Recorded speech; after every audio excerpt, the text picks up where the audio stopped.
Tonight on ABC News Live Prime, the Midwest once again taking a pounding from severe storms. 5 tornadoes reported from Iowa through Illinois, and more than 400 reports of damaging winds.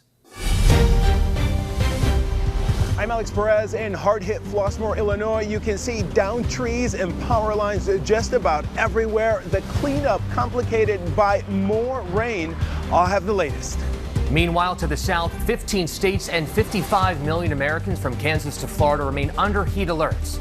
The tropics are also being watched closely for development. Leslie Lopez will track it all. We're learning incredible new details about the secret operation to smuggle President Trump out of last month's NATO summit in Turkey. A senior administration official with firsthand knowledge saying the operation was driven by intelligence that an Iranian terror cell had snuck into Turkey with a shoulder-fired missile, and the concerns that the Iranians had information about Trump's movements.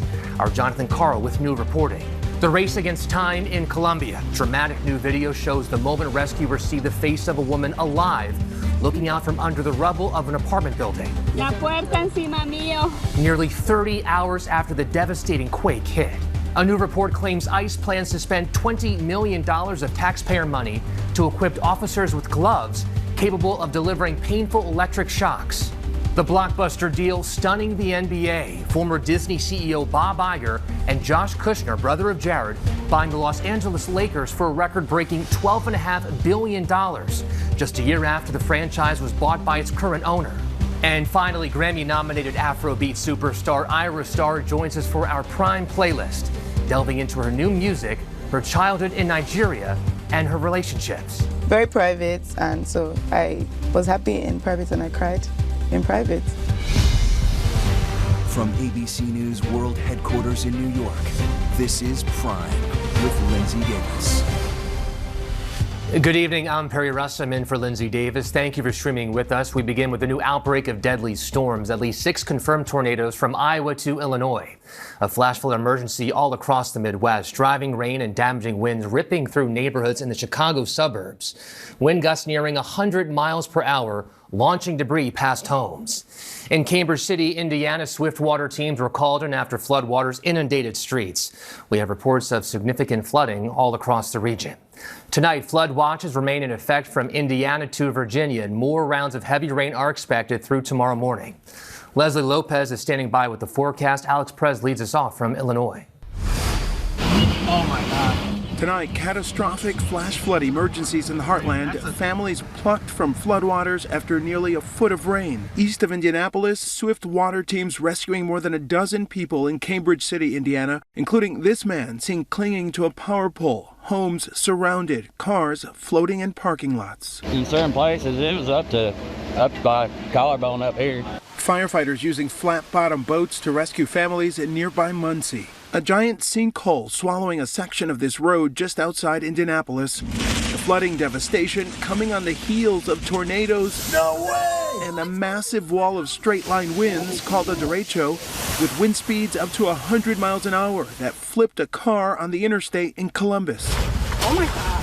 You can practically almost feel the wind rocking inside Tiffany Lynn's tractor trailer on Interstate 57 in University Park, Illinois. The Chicago area cleaning up after 4 confirmed tornadoes touched down Tuesday, damaging homes and schools. I woke up to the sound of crushing house. Tim Greer's roof and his neighbor's car crushed by huge trees. Driving down one suburban street, nearly every tree uprooted.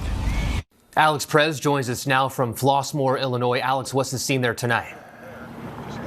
Well, Perry, you can see behind me here, there are still downed power lines everywhere. Officials say there are still some 600,000 customers without power. Crews are working around the clock to get everybody back up and running. Perry? Alex Perez, thank you.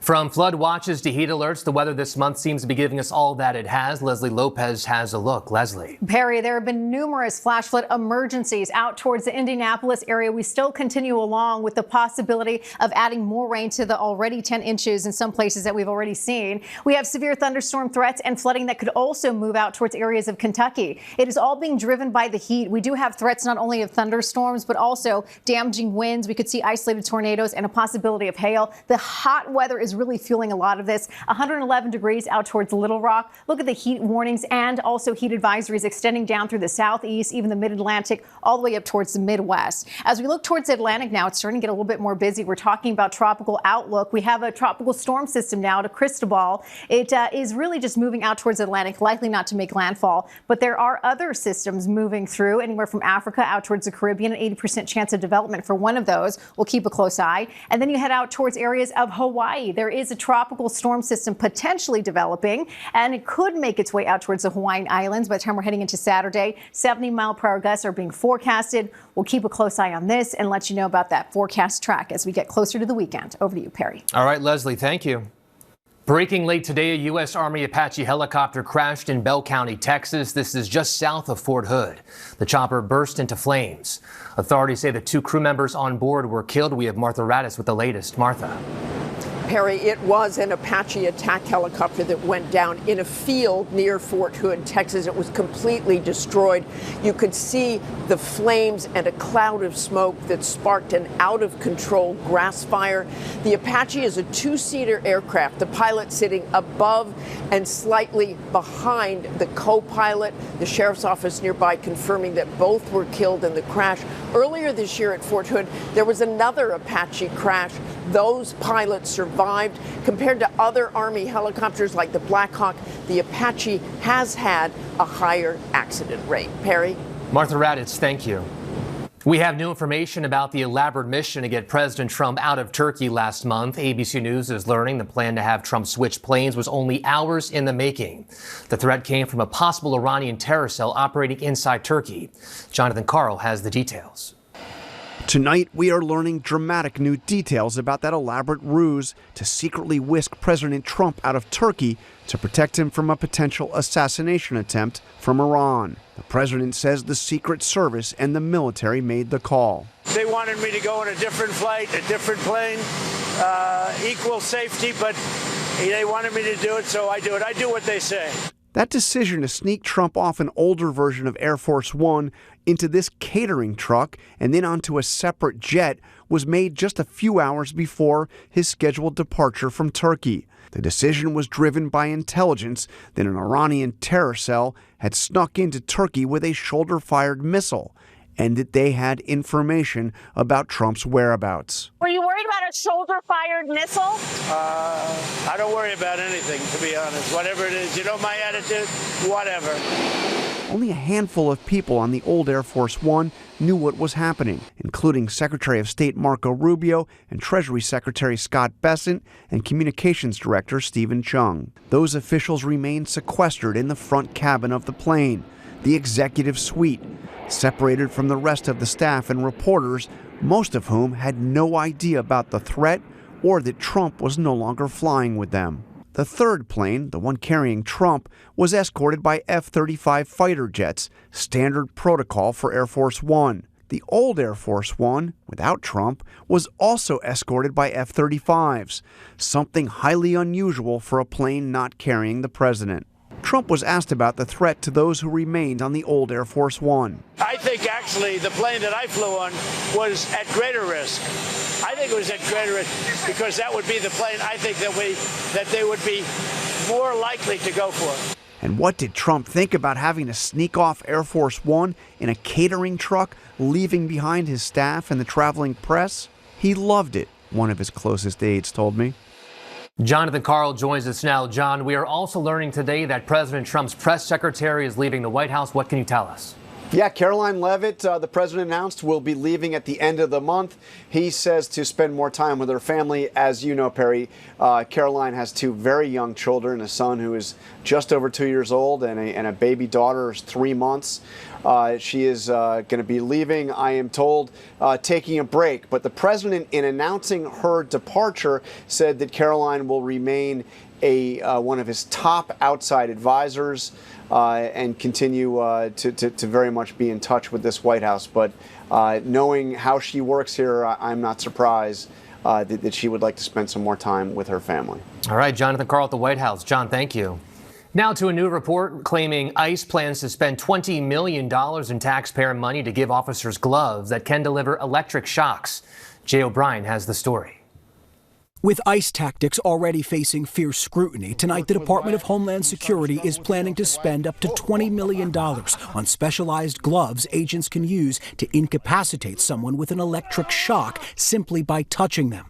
DHS describing them as de-escalation devices, saying their officers are trained in use of force. Give me your hands, give me your hands. The technology called the glove, or generated low output voltage emitter, seen here in a demo from the manufacturer. You ready? Here you go. In a manual, the company Compliant Technologies recommends avoiding use on the elderly, small children, pregnant women, and the severely handicapped. This comes as another ICE confrontation is under the microscope. Virginia mother Carolina Molina says an ICE agent seen here brandished his gun after she shouted at federal agents detaining people. The one that tried to run us over.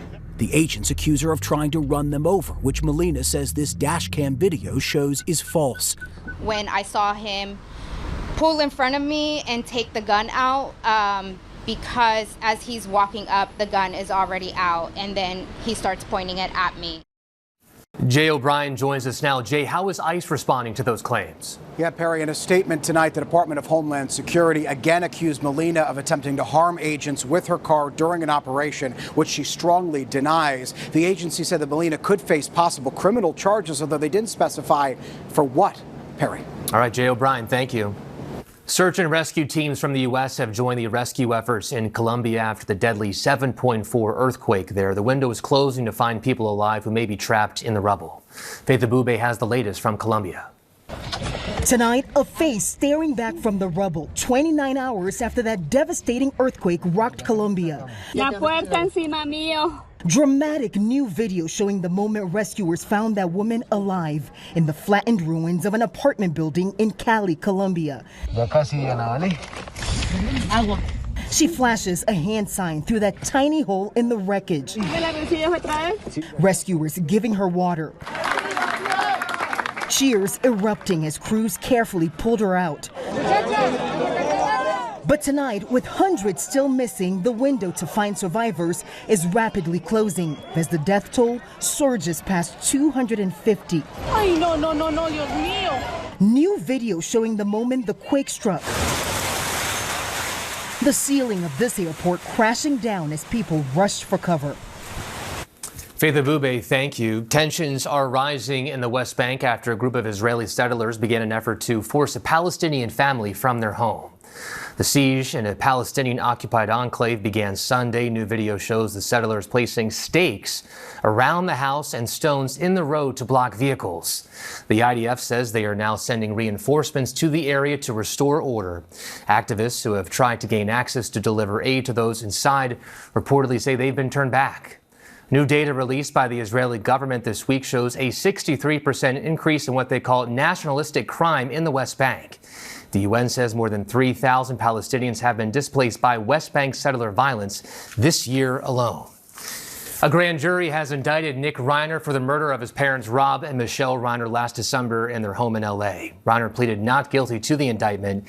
It was returned July 20th, but unsealed today. If convicted as charged, Reiner faces life in prison without the possibility of parole. The DA's office says it has not yet decided whether or not to seek the death penalty. Major developments today in the federal trial against accused CEO killer Luigi Mangione. A last-minute hearing has been scheduled for Friday. Sources tell ABC News prosecutors and defense attorneys are expected to discuss a possible plea deal. Here's Matt Rivers.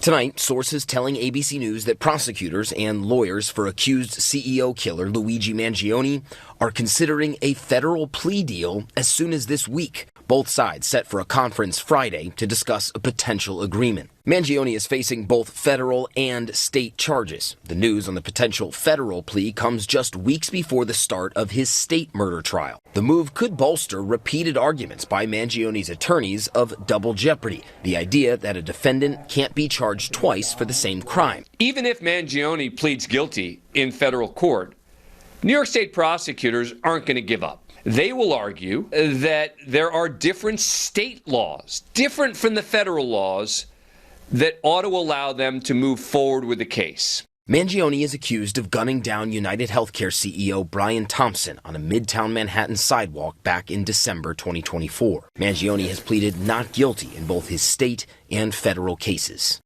Perry, neither prosecutors nor the defense commenting right now, and we simply don't know how this is going to play out in court on Friday, but there is no question that this is a remarkable moment in a case already garnering international attention. Perry? Matt Rivers, thank you. Switching gears now, we turn to the record-breaking deal to buy the LA Lakers. Former Disney CEO Bob Iger and Josh Kushner, brother of Jared, buying the team for a reported $12.5 billion. Here's Trevor Hall. Tonight, the most expensive sports franchise sale in history. A record-shattering $12.5 billion purchase of the iconic Los Angeles Lakers by former Disney CEO Bob Iger and venture capitalist Josh Kushner, the brother of President Trump's son-in-law Jared Kushner. They're buying the team barely a year after the Lakers were sold to businessman Mark Walter, who owns several LA teams, including the Dodgers. Last month, the Wall Street Journal reported Walter is under federal investigation for possible fraud. No charges have been filed, and a spokesperson for his company denied any wrongdoing. Walter is now selling the team for $2 billion more than he paid a year ago. In a statement, Iger and Kushner say they want to help the iconic franchise compete at the highest level and serve this extraordinary team, its fans, and the city of Los Angeles. Trevor joins us now from outside the arena. Trevor, who still has to approve this deal? So ultimately, Perry, this is going to be up to the NBA's Board of Governors. As you might imagine, with the $12.5 billion sale, they want to make sure all the financials add up. Assuming it does and the vote goes through, then we would begin the next chapter here for the Los Angeles Lakers. This was a months-long process when the last sale went through. It likely could be the same thing. We are expecting a meeting of the Board of Governors in a couple weeks, though, but it absolutely could be a brand new chapter for the Los Angeles Lakers. Bob Iger and Josh Kushner say they are deeply honored at the opportunity to be the next stewards of the Lakers. Perry. All right, Trevor Alt, thank you. A total solar eclipse swept across parts of the northern hemisphere today. Millions of people in the path of totality getting a chance to see it all. Crowds gathered from Spain to Iceland as stunning images capture the moment the moon completely blocked the sun. There it is right there. NASA says the next solar eclipse across the U.S. will happen in March of 2033. Totality, though, will only be happening in Alaska. All right, coming up, what the latest data on inflation and wages means for your wallet and what you might be able to be doing about it. And bidding farewell to an NBA legend after 18 seasons on the court. And later, the 8-year-old boy outside Philadelphia with one heck of a fishy story.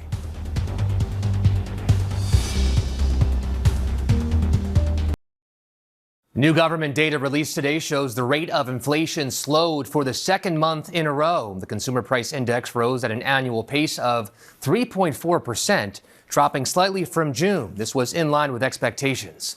Workers' wages are not keeping up with inflation. Data from the Bureau of Labor Statistics shows wages dropped 0.2% in July compared to a year ago. That could be one reason. A new report shows Americans' credit card debt is close to an all-time high. Let's look at the growing credit card debt by the numbers. Americans' credit card debt now totals $1.26 trillion, according to new data from the Federal Reserve Bank of New York.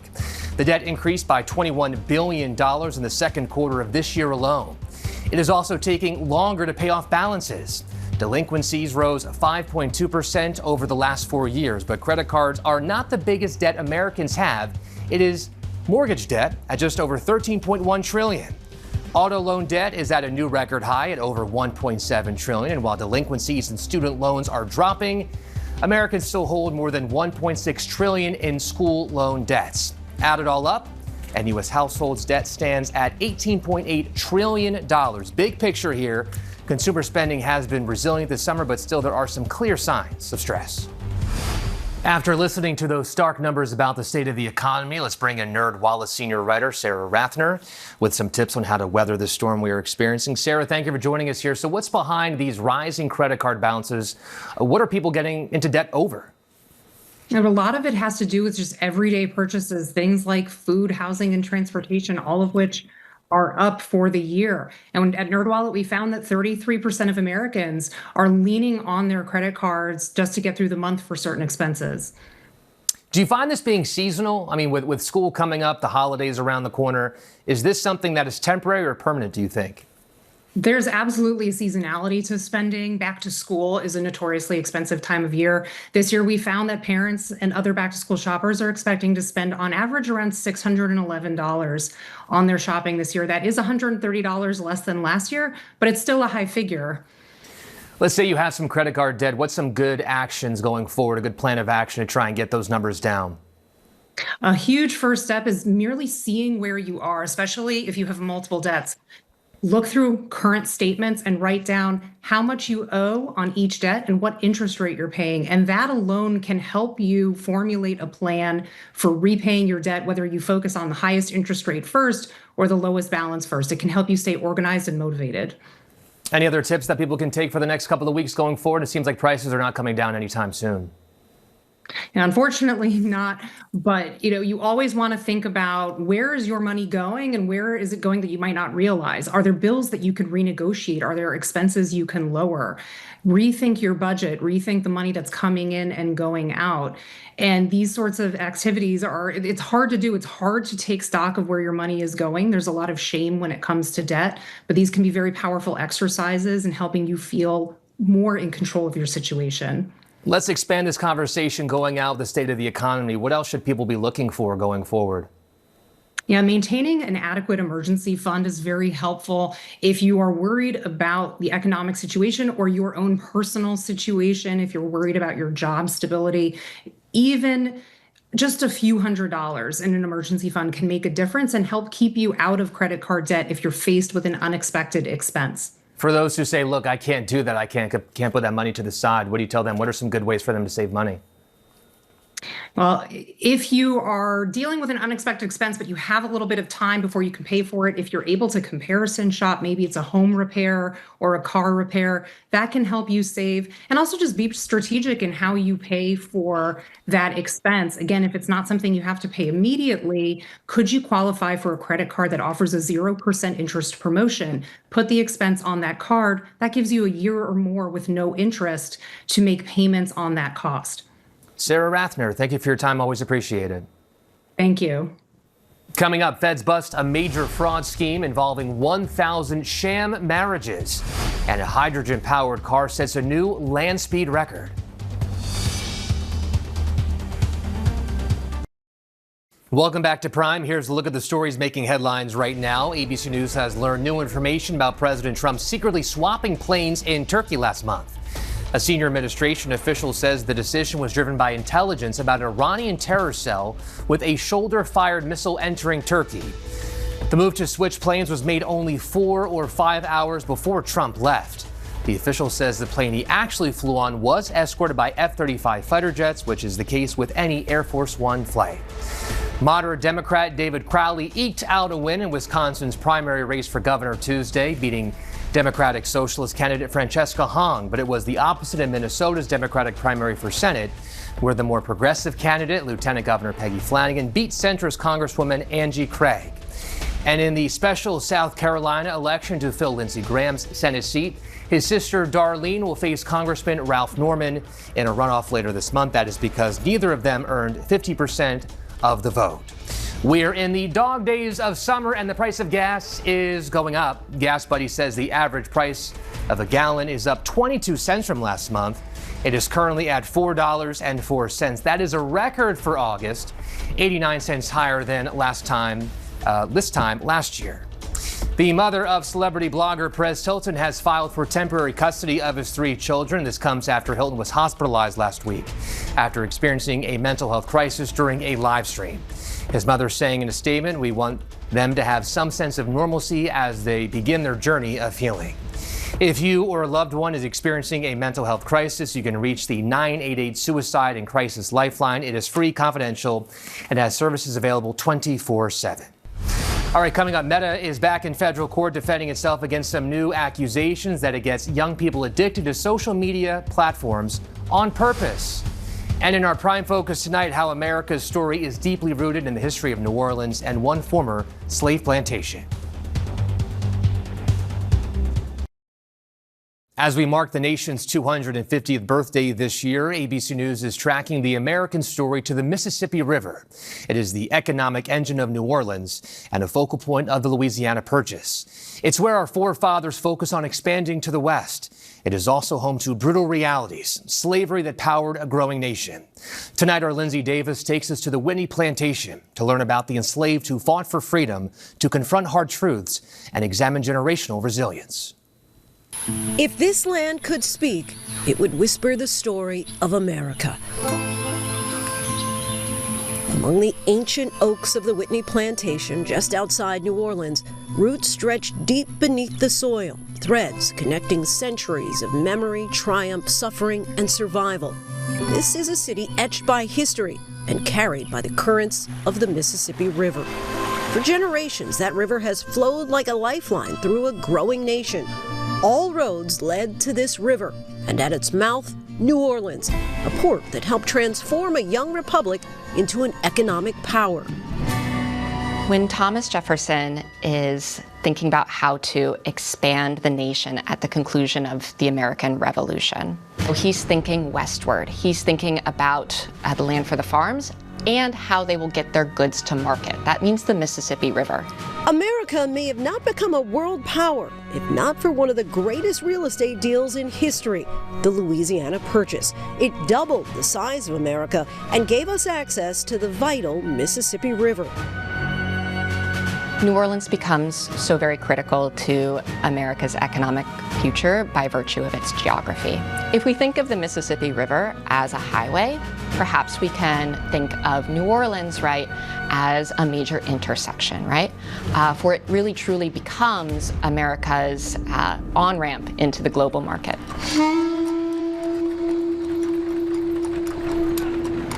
Every barrel of cotton, every shipment of sugar, every settler heading west moved along the Mississippi. And there was human cargo, too. The Mississippi River is a site of both enormous wealth. More millionaires in this region than anywhere else in the United States at the time. But that wealth, of course, comes at an incredible price. So when we think about the Mississippi River and the cotton that it shipped up and down, it's not just cotton. Those ships are also carrying people.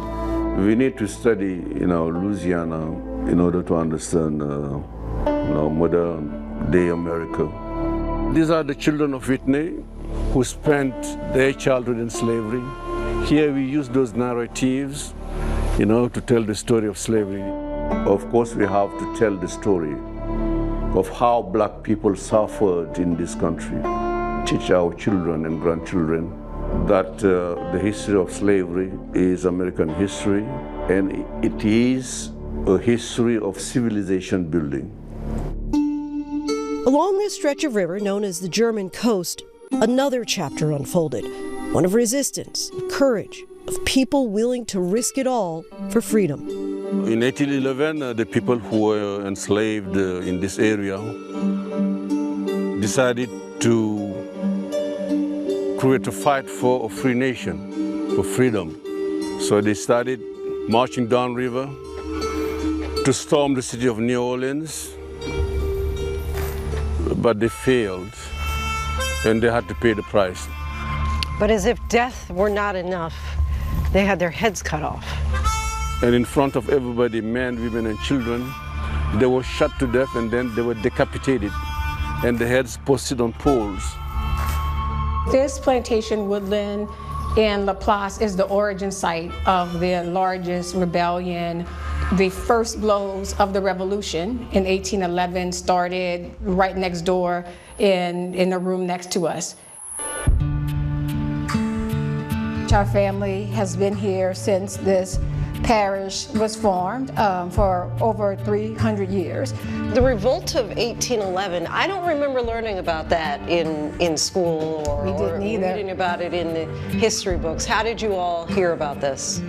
I first heard about the revolt from my grandmother. My grandmother loved to tell us stories in the history of our area, and I remember her telling us some brief details about the revolution, particularly the heads that were placed on stakes and they were lined along the river. And that was basically a message to the enslaved. If you want to try this, look at what happened to the last person. At a plantation once worked by enslaved laborers, Joy and Joe Banner, twin sisters, now own the very land their ancestors were forced to work. The first black owners of this plantation, a remarkable reclaiming of history. These were sugar fields? This plantation and then another Laplace, which we're in the city of Laplace, is actually the footprint of the entire city. Okay. So it went on. Oh, it was miles. Everywhere around you would have been Andrew Plantation. If you ever heard of the terminology or the phrase to be sold down the river, that is specific to Louisiana, for enslaved being sold from north down the river to Louisiana, to this part of Louisiana. But for the Banners, this land is not simply a reminder of the past, it's a promise for the future. Why did you desire this land?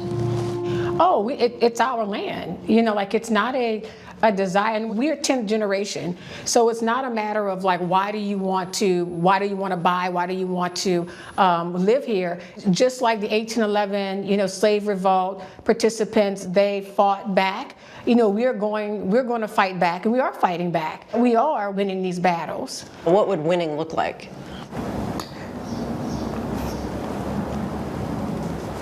Sorry. You're fine. For me, it would be defining what our happiness is, and being able to be happy and to be healthy, and to be free, and to not have the stress and the violence that is still on us in so many different ways, from laws, from a system that continues to sacrifice us. As the nation marks 250 years since its founding, questions remain about how the nation remembers its past. More than a century and a half ago, abolitionist Frederick Douglass stood before a nation celebrating its independence and asked a question that still echoes across the American landscape. What to the slave is the 4th of July? It was not a rejection of America's ideals, but a challenge to live up to them. Here, along the Mississippi, where fortunes were made and human lives were traded, that question feels as present as ever.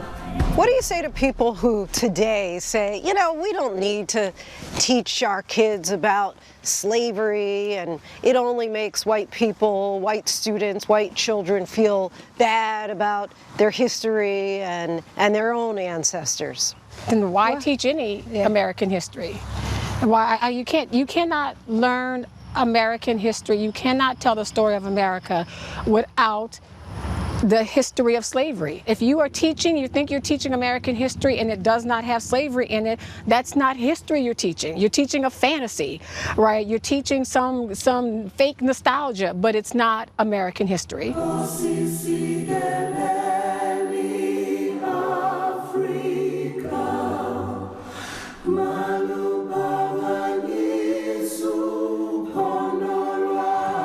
They built it with their own hands. They had the skills.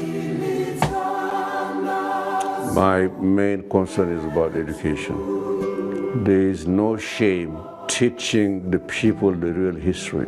And it's only with education and the understanding of the past that we can solve the problems we are facing today. Hidden history hurts.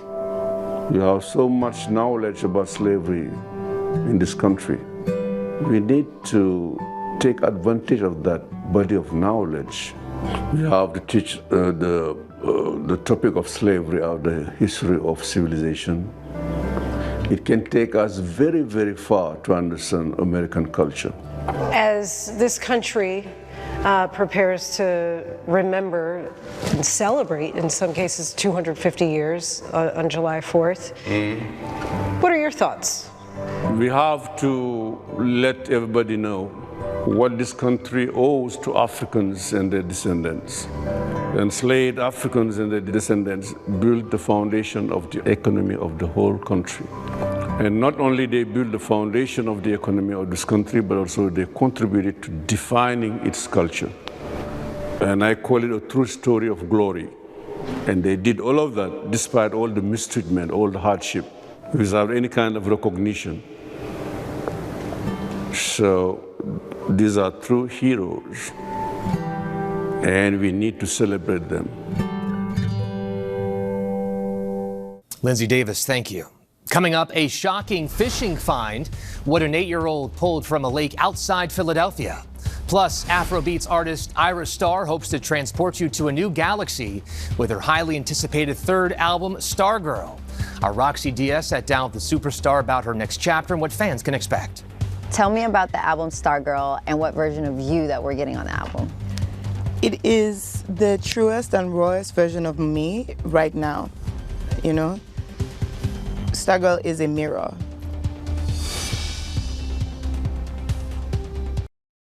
The DOJ busts suspects accused of pulling off more than 1,000 fake marriages.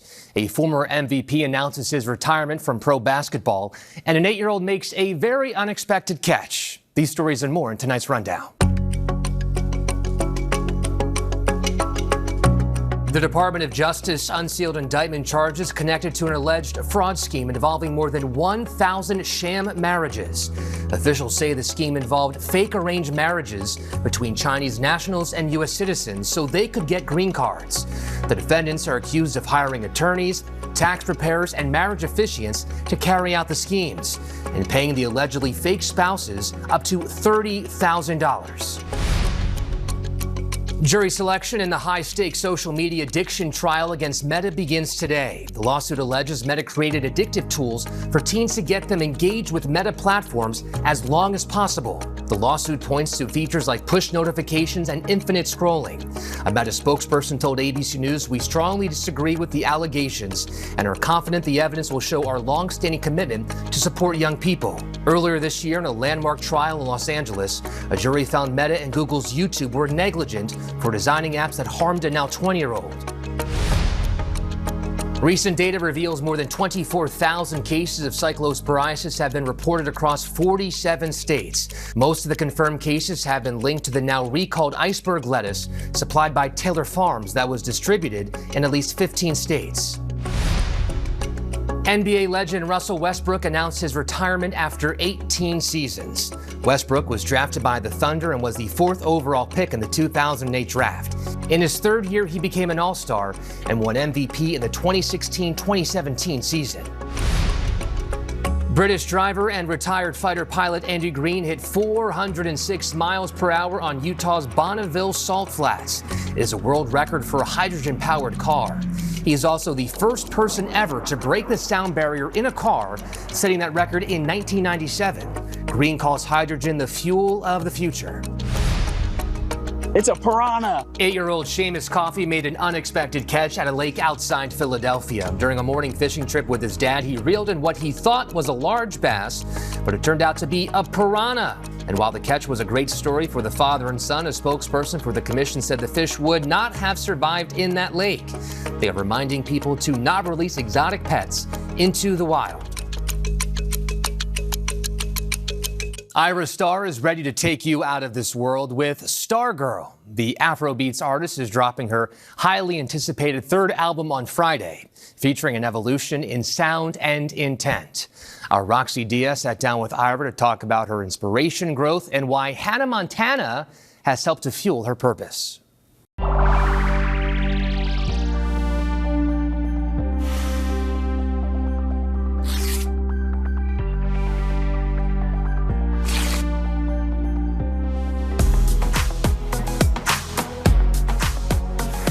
Beninese Nigerian Afrobeats artist Ira Starr is getting used to living in the limelight. 2 times Grammy nominated. Not only that, but over 7 billion global streams. How does that feel when you hear those numbers? I'm just like, tell me again. No need for modesty. Is that all? Let me hear. And she's been slowly setting the stage for her highly anticipated 3rd album, Stargirl, dropping on Friday. Tell me about the album Stargirl and what version of you that we're getting on the album. It is the truest and rawest version of me right now, you know? Stargirl is a mirror. Right now, I'm a mirror. My other albums, it's like I want to be. Stargirl is kind of accepting who I already am and enjoying it. The album's lead single, Tornado, a body-moving twist of synth and Afropop, has already earned more than 11 million streams on Spotify.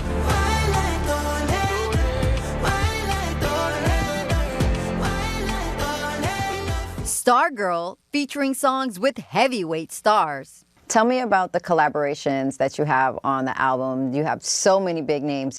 I have some amazing musicians I've been listening to for quite a while. I have Rema.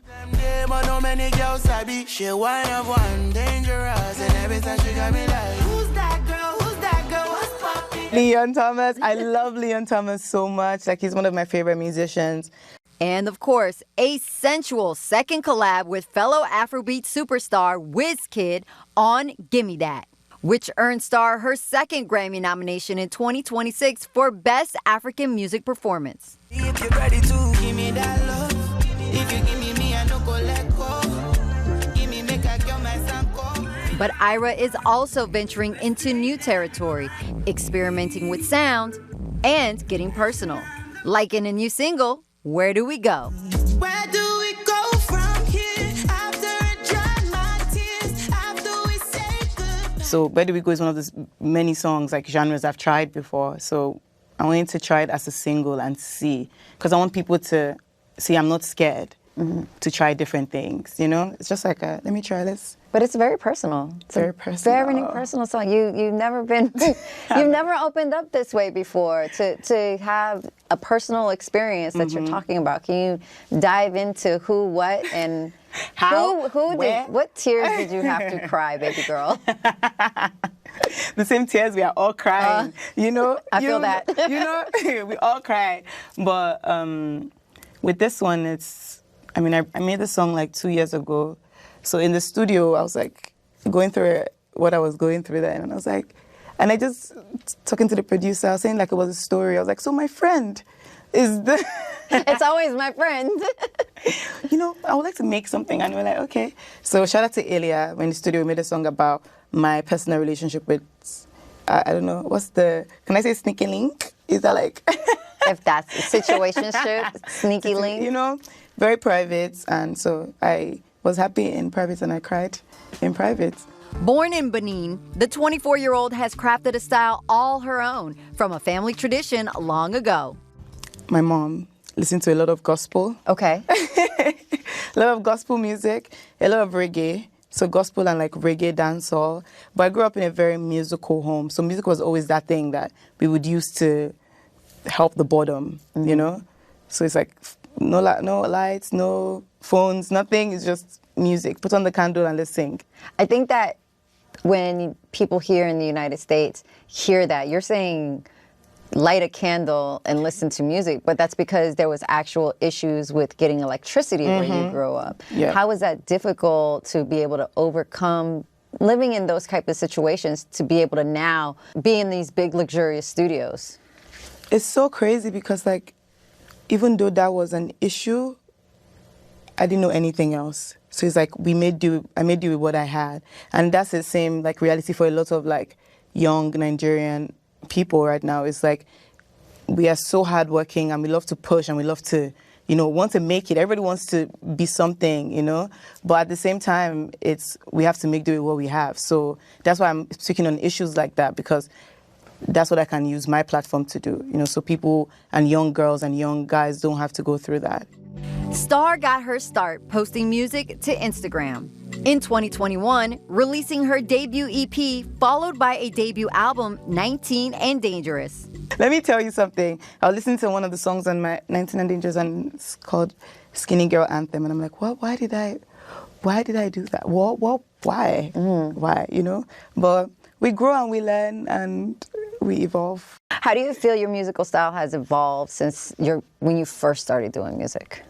Ooh, I would say my musical style is just like sonically, my ears are so sharp, and just like my taste is so much like I won't say better, but it's growing with me as I grow. Yeah. So it's like, before I used to be scared of trying different sounds, but now going in the studio, I'm like, give me that, give me this one, let me try everything, I'll mix everything together. And I know like my sound is my voice, so I try it in every genre. Her second album came in 2024. The Year I Turned 21 was a coming-of-age moment with high critical praise, leaving fans hungry for Stargirl's release. And as if a new album isn't exciting enough, Star is getting ready for her Hollywood debut in the film adaptation of the fantasy novel Children of Blood and Bone, coming to theaters in January 2027. I'm in the movie. Gina Prince directed. Viola Davis is in this. Regina King, Damson Idris Elba, Amanda Stenberg, like Tuso. It's gonna be an amazing movie, so I'm very happy about that. Did you ever see your music to blow up like it has? That was a dream.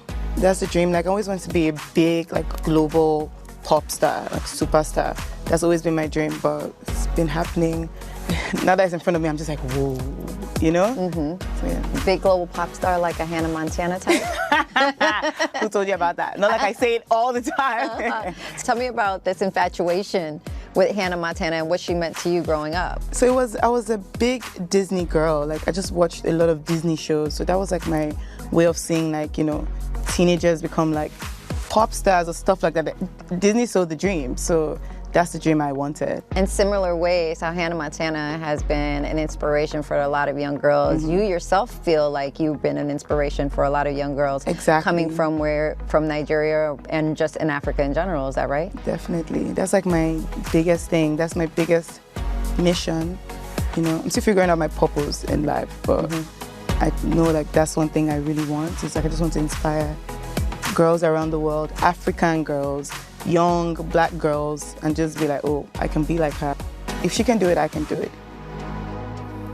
Our thanks to Roxy and Ira for that conversation. That's our show for this hour. I'm Perry Rustin. Stay with ABC News Live for more context and analysis of the day's top stories. Thank you for streaming with us.